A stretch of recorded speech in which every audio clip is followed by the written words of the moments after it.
Igbo they do it in his own nation separate, and Hausa people they do it in his own nation separate, and everybody they enjoy until these only group British come colonize us by fire by force. Any nation where you won't call one nation, it must be one language, one culture, one tradition.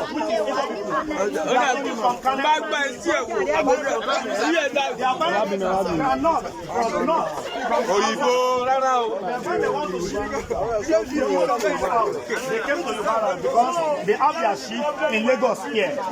As at that time, Yoruba we have our own security. They're going to force us to speak English. This language now they speak, not be my papa language. Now Yoruba be my papa they speak. Who give us name Nigeria? Who give us name Nigeria? Now these people they have knowledge. Have you changed our name? Even though it's not big, they have that blood guy. Around 1940, when they want to come to colonize us, that is what they look, how they can be able to conquer we black. Because they look us as black, that we cannot be doing what the same thing they are doing. And they plan how to do it because of their own selfish interest.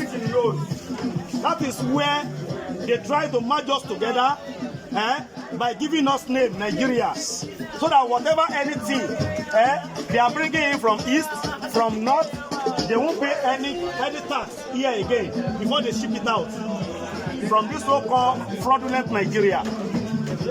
Today, in East, you people have resources. In Niger Delta, they have resources. In Yoruba land, we have resources.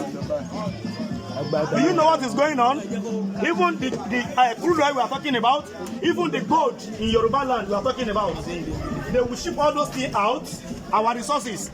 Do you know what we are collecting? Yoruba are collecting 1% of their resources. They are collecting 1% of their resources. This crude oil, you can see that, okay, Nigeria have crude oil. Why Nigeria are still in debt to today? Okay. Why